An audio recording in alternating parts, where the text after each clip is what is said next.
Olá, queridos ouvintes da Rádio Mundial, estamos aqui em mais um programa Caminhos da Consciência. Eu, Newton Schultz, junto com vocês, 25 minutos aqui nas ondas da Rádio Mundial, 95.7 FM e 660 AM, tentando aqui, através das ondas da Rádio Mundial, trazer o conhecimento iniciático para vocês que me prestigiam, de forma que este conhecimento possa originar um influxo dentro de cada um de nós e, com isto, promover um despertar de consciências que estão latentes, de consciências que estão prontas para serem despertas e fazerem de todos nós seres melhores, seres mais conscientes, para que essa transformação atinja a sua metástase, não fique somente entre nós. Quando um conhecimento é assimilado como verdade, ele deve ser passado adiante, e quando este conhecimento chega a você, e você vê que ele representa uma verdade, uma consciência que bate com o seu interior,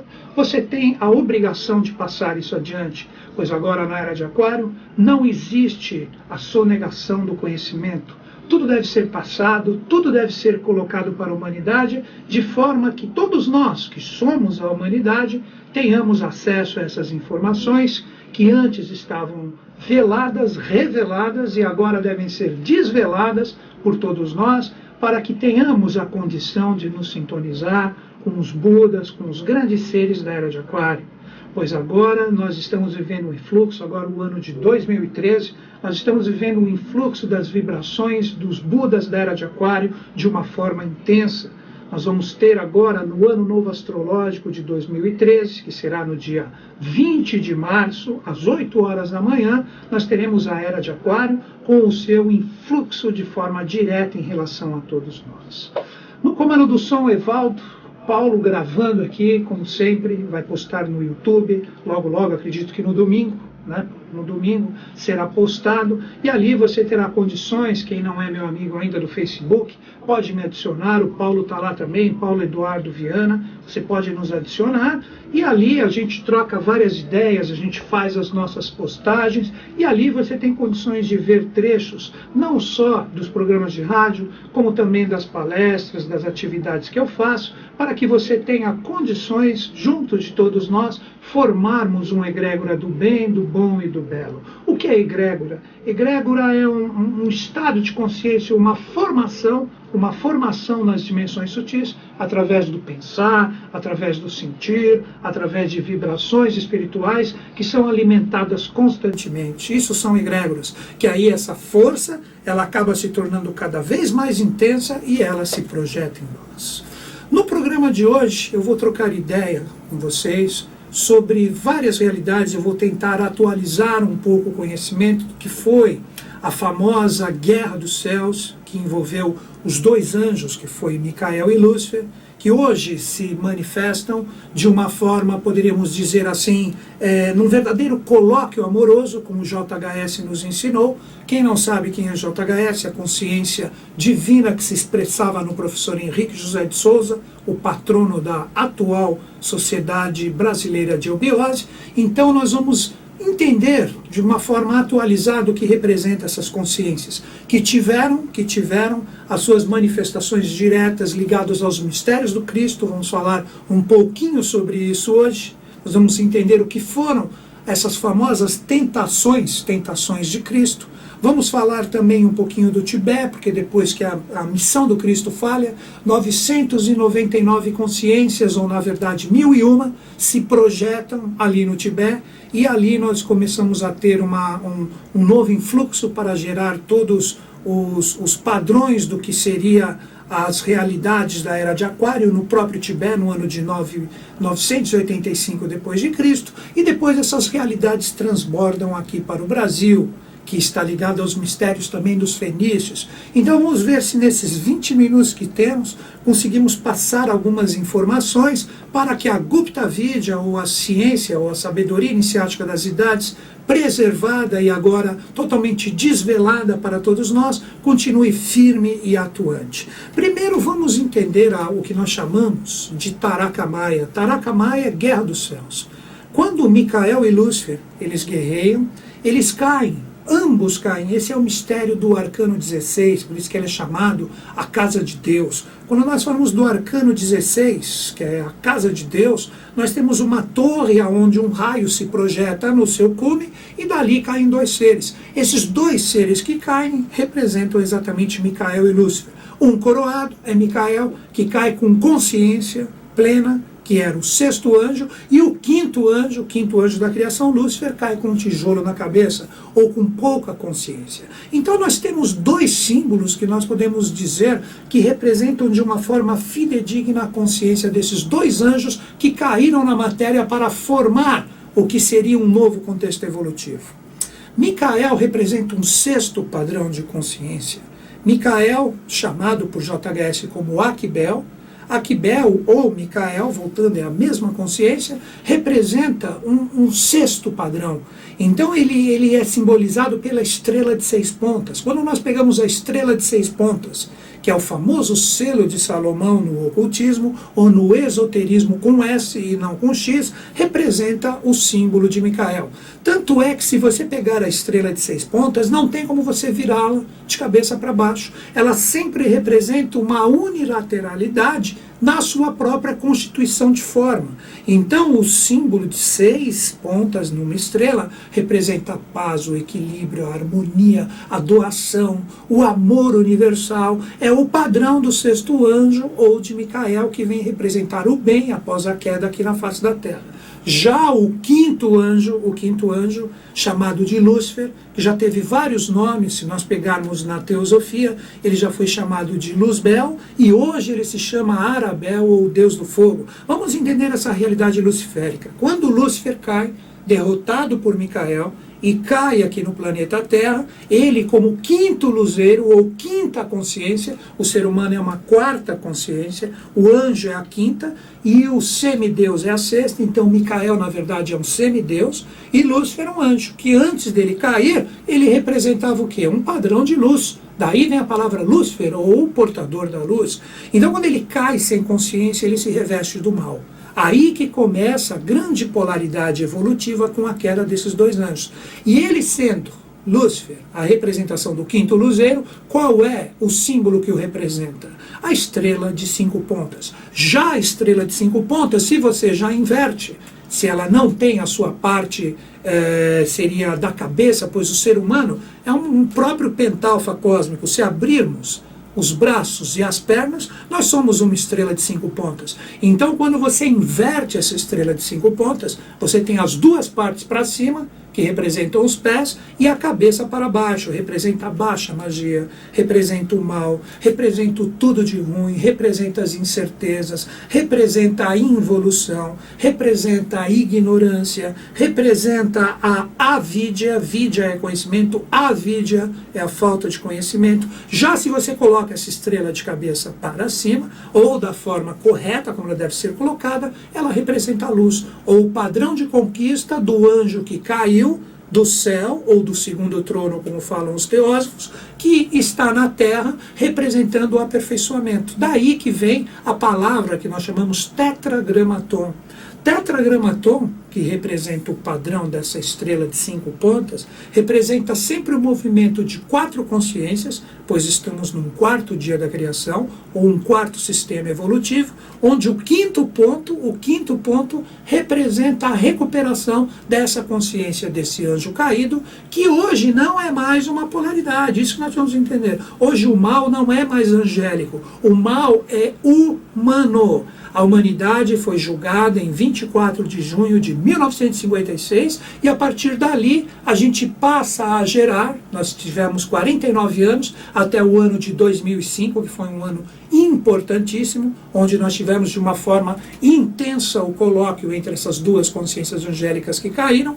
Nós tivemos o quê? Nós tivemos o julgamento da humanidade em 56 e hoje o mal é humano. Então quando você vê a dúvida, quando você vê a incerteza, quando você vê a injustiça, quando você vê a ignorância, tudo são produtos e reverberações nos seres humanos da imperfeição que já foi gerada pelas incertezas desse anjo que foi o primeiro anjo caído, que foi Lúcifer, que hoje se chama Arabel.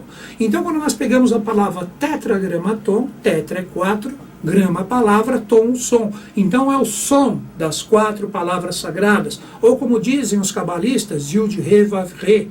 Então, quando você pronuncia essa palavra, você está pronunciando a movimentação de 4 consciências que formam uma quinta coisa. Aí surge o mito de 5º elementos, que na verdade, no sentido real do mito, tem muita razão, pois nós estamos gerando um 5º reino. Hoje nós temos minerais, vegetais, animais e humanos, e a quinta consciência, o ponto central da cruz, origina o anjo. Então nós temos sempre, em todos os episódios que envolvem a humanidade, isso que eu gostaria que vocês ouvissem, entendessem, ouvintes, sempre em todos os episódios históricos, os episódios aonde ficam gravados nos anais das nossas histórias, do conhecimento oculto, sempre temos a manifestação desses 2 seres. Então, Micael, como padrão de luz na queda, ele representa o quê? Ele representa a mente abstrata, ele representa a intuição, ele representa as ideias, ele representa a consciência máxima, crística ou iluminada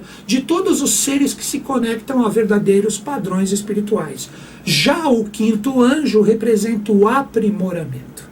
Então nós vamos entender que a consciência do 5º anjo ela está sendo formada através do aperfeiçoamento da moral e do caráter dos seres humanos. Não só de uma forma individual, mas como também coletiva.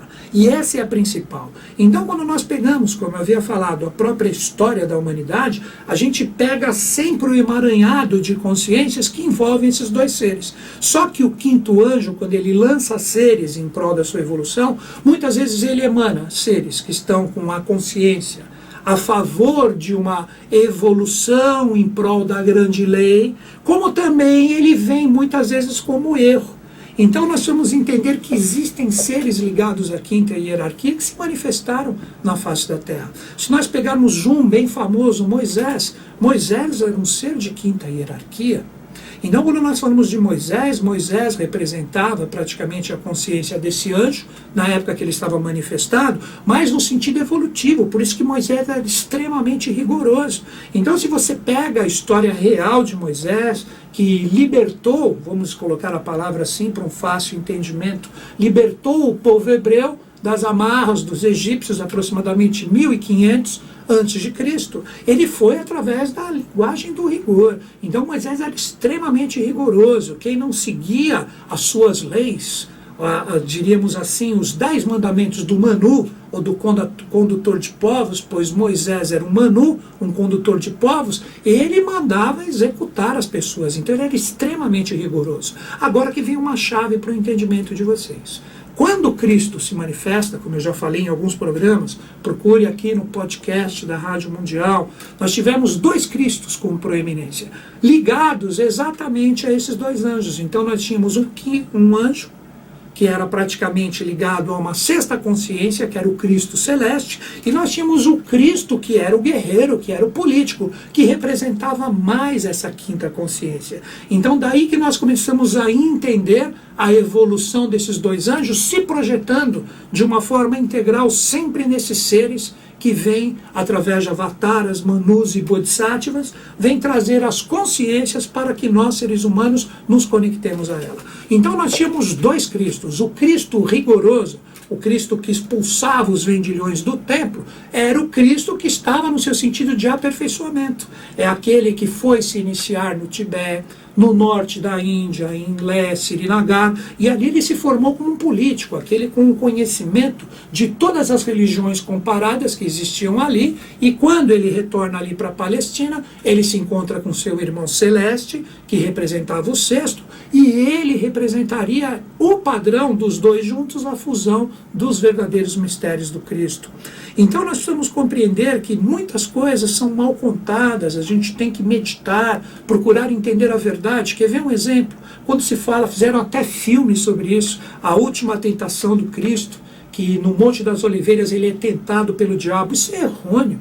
Eles colocam o diabo de uma forma mal traduzida, como sendo esse segundo Cristo mais temporal, que sabendo da crucificação que o seu irmão celeste tinha que passar, ele vai se oferecer no Monte das Oliveiras para ele ser o sacrificado. Então de tentação não existe nenhuma. E dizem que nesse diálogo o Cristo celeste fala, essa obrigação é minha, não é sua.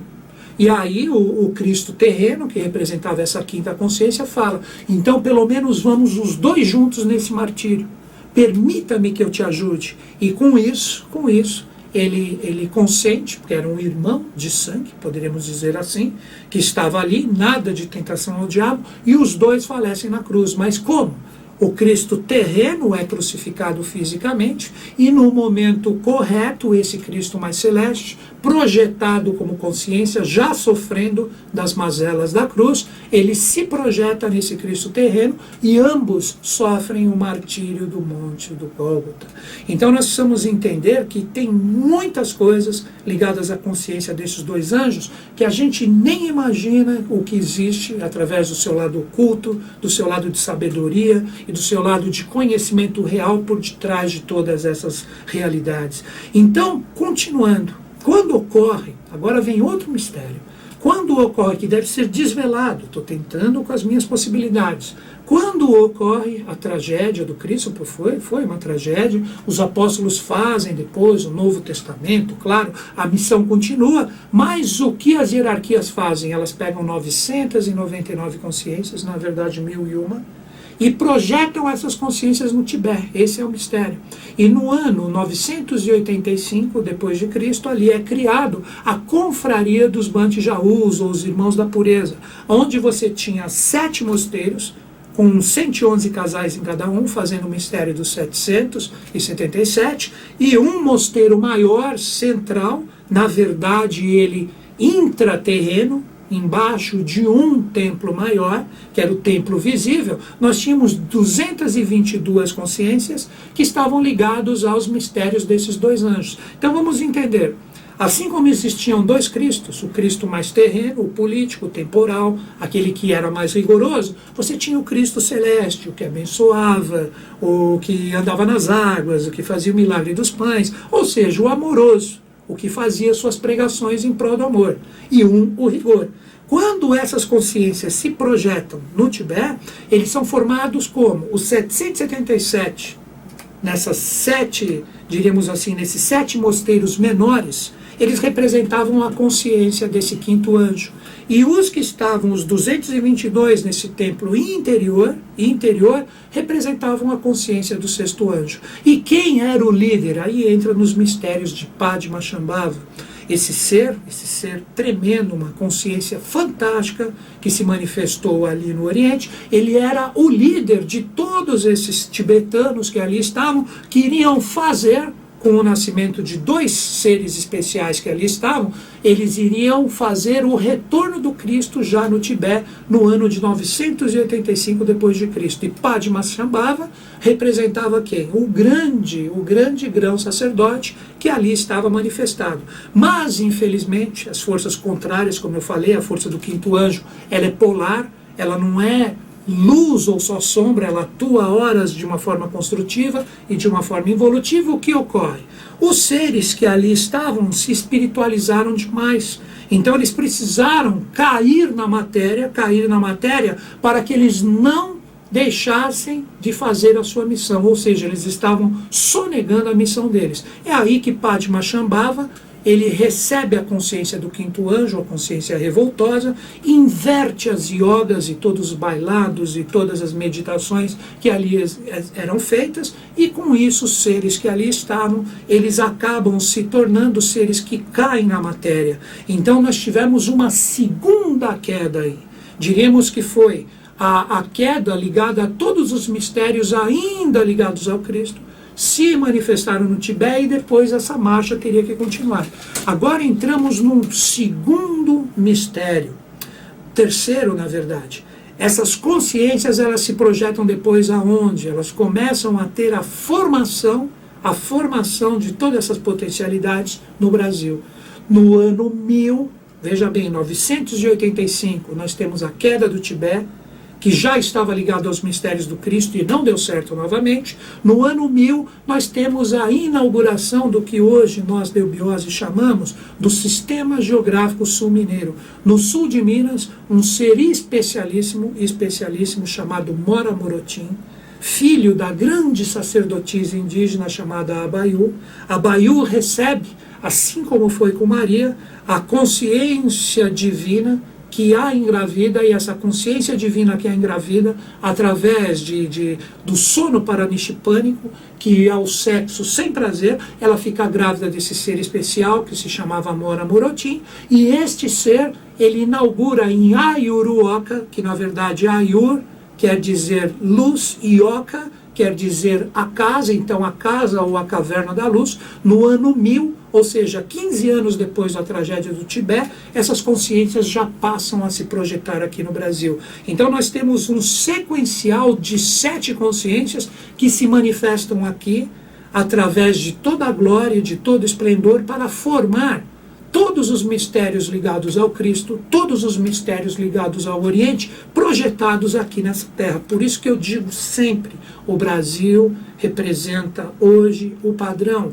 O Brasil é a pátria do futuro. O Brasil, ou São Lourenço, você pode até colocar, no sul de Minas, é a Nova Jerusalém. Então, se você nasceu aqui no Brasil, ou se você está me ouvindo, seja onde você estiver no planeta, você está ligado a todos esses mistérios. Então vejam um sequencial que existe dessas 7 cidades sagradas. Como eu falei, Mora Morotim sobe o Pico do Papagaio em Ayuruoca, Caverna da Luz, e funda ali esse primeiro portal cósmico. Depois nós temos, de 1500, nós temos o ano de 1200. Em 1200 é formado o segundo portal, que é uma cidade bem próxima ali de Ayuruoca, que se chama Conceição do Rio Verde.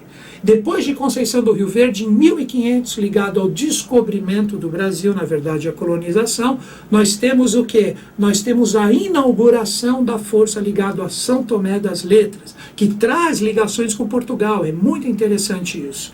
Depois nós temos, de 1500, nós temos em 1789, nós temos o quê? Nós temos a Revolução Francesa ligado ao quê? Ligado à consciência de Maria da Fé. Passando de Maria da Fé, nós temos depois a consciência de Carmo de Minas, ligado ao ano de 1800, onde nós temos uma etapa da obra chamada de Pico do Graal, aonde houve o nascimento de 2 seres especiais que foram apresentados aos adeptos ali de Portugal, ou a Serra de Sintra. Depois de 1800 nós tivemos, que está ligado a Carmo de Minas, em 1883 nós tivemos a fundação de Itanhandu, a Cidade da Lua, e termina em 1940 com a fundação da cidade de Pouso Alto. Quando eu digo fundação, não é das cidades, são de portais cósmicos, onde todos os valores das igrejas do Apocalipse são transladadas para cá. Então, queridos ouvintes, se você se interessou por todos esses mistérios, se você não os considera mais mistérios, ou algo que já está dentro de você agora, e você tem que aperfeiçoar esse conhecimento, eu tenho um convite legal para fazer para vocês. Vocês podem ingressar na Sociedade Brasileira de Eubiose, manda um e-mail para mim, que ali eu encaminho para São Lourenço e eles vêm ao departamento mais próximo de você, independente de onde você estiver no planeta. Qual é meu e-mail? caminhos2005@terra.com.br. Repetindo, caminhos2005@terra.com.br, ou se você preferir, você procura no site da Eubiose, é www.eubiose.org.br, e ali você tem todos os departamentos que existem no mundo. Queridos ouvintes, agradeço de coração e mente você que ficou junto comigo, que os valores do Buda de Aquário vibrem em nós, vibrem no Brasil e vibrem no mundo. Um grande beijo na sua mente e no seu coração. Até o próximo sábado.